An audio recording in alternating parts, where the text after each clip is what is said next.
Sani Carivenite, 20 de maio, um dia que representa uma de tantas as vitórias da Sereníssima República de Veneza, mas claro, dia 20 de maio de 1427 foi uma batalha contra os nossos queridos lombardos, num episódio que faz parte aí das guerras da Lombardia. Foram vários eventos, vários episódios. É claro que a gente vai abordar o início, um pouco do início desse episódio e principalmente a segunda parte, a segunda fase, né, que foi onde desenrola o dia de hoje, dia 20 de maio.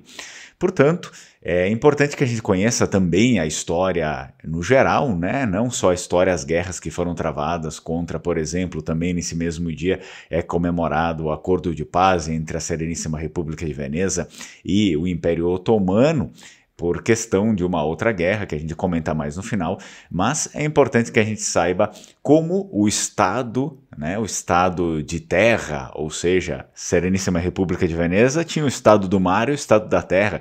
É importante que a gente conheça como foi realizado, como foi produzido essa expansão do Estado de mar, mas também do Estado de terra. O Estado de terra, de uma forma assim, muito sólida, foi primeiro consagrado esse estado de terra dentro da própria península e essas guerras têm tudo a ver com isso. Antes disso, é claro, curte o vídeo, se inscreve no canal, não esquece de ativar o sininho das notificações. Eu sou Fernando Menegatis, aqui é o Lengo-a-Mari.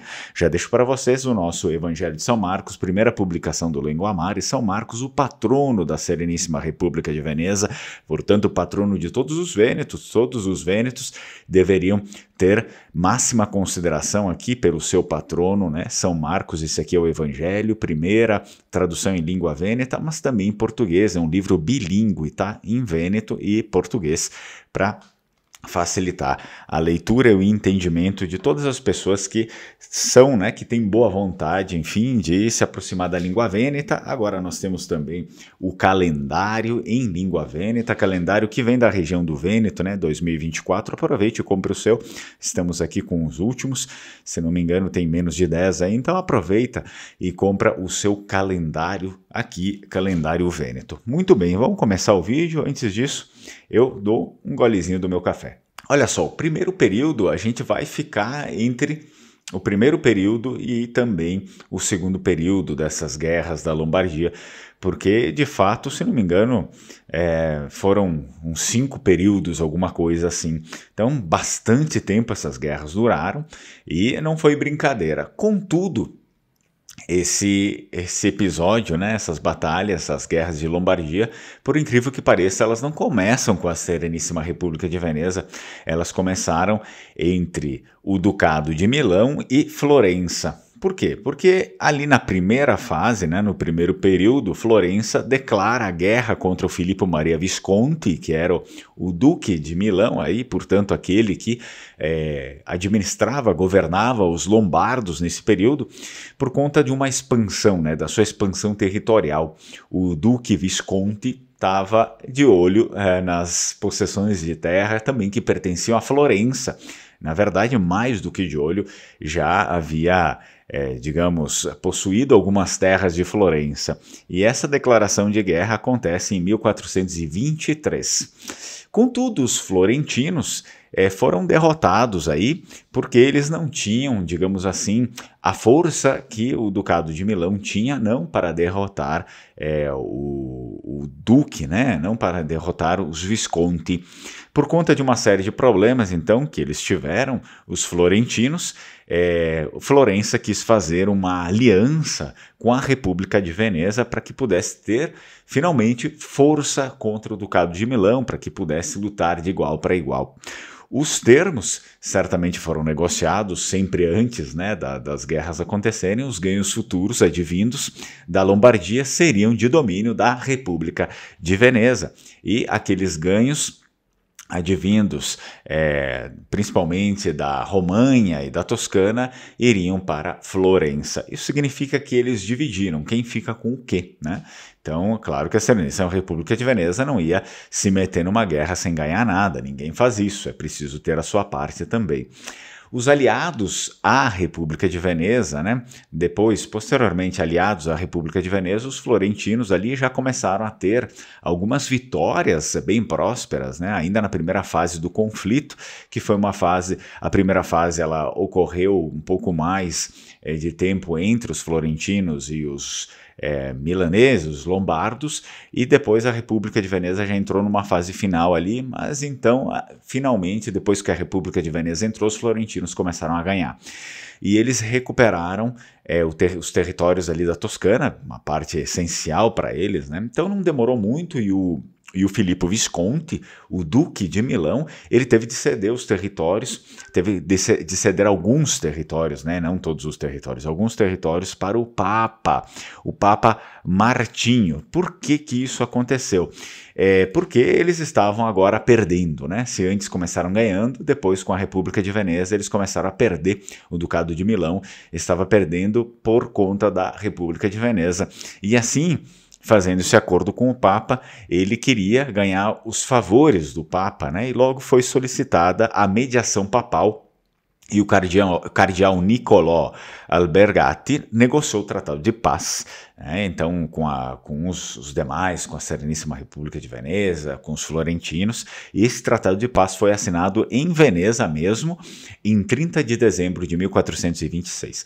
Então, os florentinos, a República de Veneza, aceitaram o Tratado de Paz sem nenhum problema. Filippo Visconti recuperou os territórios ocupados por Florença, na Ligúria, mas teve que renunciar à província de Vercelli, conquistada, né, por, enfim, anteriormente ali, e Brescia também, né, que ficou sob o controle da República de Veneza. Então, esses dois territórios, eles acabaram sendo perdidos, tá bom? Foram lá para a República de Veneza, porque ninguém para uma guerra, como eu falei para vocês, saindo ali sem nada. Então, era um problema e o Papa, ele acabou redistribuindo esses territórios do modo, enfim, o mais justo possível e também com vistas digamos, a recuperar as perdas de guerras de todos. Bom, aí depois disso, nós temos um segundo período dessa guerra. Essa paz certamente não durou muito, né? O Filippo Visconti, o Duque de Milão, recusou-se a ratificar o tratado e a guerra recomeçou em maio de 1427. Então, os milaneses foram inicialmente vitoriosos, porque eles iniciam essa segunda fase da guerra, né? Mas a paz não dura muito também, né? O conselho aí do imperador Sigismundo, que era o imperador do Império Germânico, Romano-Germânico, né, fez ali com que o Filippo Visconti, sim, ele recusasse, né, de ratificar o tratado, mas também que metesse os pés pelas mãos, querendo ou não, né, porque os milaneses, eles vencem, digamos assim, de surpresa, nesse início, inclusive eles vão sitiar Brescello, que é um ponto estratégico ali, principalmente depois para os vênetos, só que a frota, né, a frota dos milaneses, a frota do Ducado de Milão, ela acaba sendo toda devastada e queimada pelos próprios vênetos que revidam. Então os vênetos, sabendo dessa refusa, né, dessa quebra de contrato aqui de paz, eles voltam a atacar, queimam toda a frota aí dos milaneses e, enfim, acabam derrotando o Ducado de Milão em 20 de maio, que é justamente o dia de hoje, 20 de maio, claro, de 1427, mas é importante, né, a gente sempre fazer uma ligação com as datas, então a gente sabe que hoje, dia 20 de maio, é sim comemorada uma vitória da República de Veneza, claro, óbvio, né, uma guerra sempre é triste, porque causa mortes e, além das mortes, pobreza também para aqueles que perdem.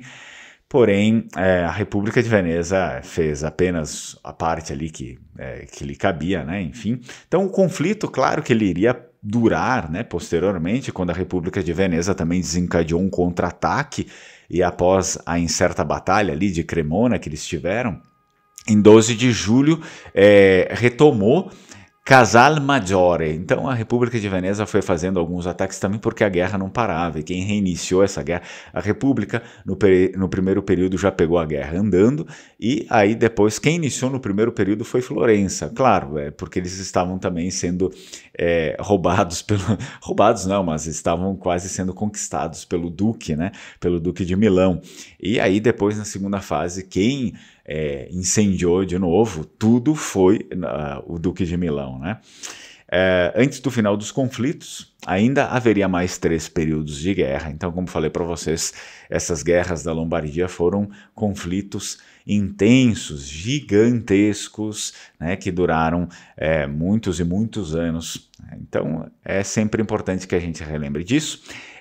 Hoje também temos uma outra data importante sendo celebrada, além da vitória dos Vênetos contra os Lombardos no dia de hoje, 20 de maio, existe também o acordo de paz que o doge Agostinho, né, em Vêneto Agostinho Barbarigo, e, enfim, em português seria Agostinho Barbarigo, ele firmou o tratado de paz com o sultão, hoje mesmo também, nesse dia, sultão otomano, por conta da conclusão da Segunda Guerra Turco-Vêneta. Então, tem uma vitória, claro, importantíssima aí, sobre o Ducado de Milão, na mesma data, e ainda assim na mesma data, depois num outro período, em um outro ano, importante aqui, dia 20 de maio também foi firmada essa paz aqui, por conta da conclusão da Segunda Guerra Turco-Veneziana, que os vênetos também ganharam bastante coisa aí, né, bastante expansão territorial e riquezas. Muito bem, nós temos aqui para finalizar, claro, falando sobre a República de Veneza, as bandeiras do Vêneto, nós vendemos as bandeiras do Vêneto, se você tem interesse aí, as bandeiras da República de Veneza, né, para falar melhor. Então essas bandeiras, elas são a nossa, não só elas, né, mas muitos desses nossos simbolismos, objetos, enfim, a própria história e a língua acima de tudo, é aquilo que nós temos em o nosso tesouro, né, nosso tesouro cultural, a gente não pode perder, a gente tem que ficar preservando isso, assim como a história que eu venho aqui e conto para vocês. Espero que vocês tenham gostado do vídeo, deixa o seu like, é importantíssimo, né? Curte o vídeo, se inscreve no canal, ativa o sino das notificações e a gente se vê na próxima. Se você quiser ver um resumo disso que eu falo nesse vídeo aqui, lá no site do Lengoamare, entra lá no site, lá na parte do blog, né? O site é o lengoamare.com.br, tem a parte lá do blog, então tem um resumo, claro, não é tudo, né, que eu falei aqui, é um resumo lá, e ele está sempre escrito em português e depois o pedaço também em vêneto. Então, sempre tento trazer artigos bilíngues, né? Um resumo daquilo que eu trago aqui, tem outras coisas também que eu, enfim, não trouxe aqui, mas geralmente eu trago aqui as coisas e posto um resumo lá escrito em vêneto também. Então entra lá no site e aproveita e se aproxima um pouco mais da nossa língua também, que é se aproximar do que nós temos, às vezes até de mais alto da nossa cultura, porque sem língua não se faz nada, né? Tá bom? A gente se vê no próximo vídeo. Tchau, tchau, Strucon.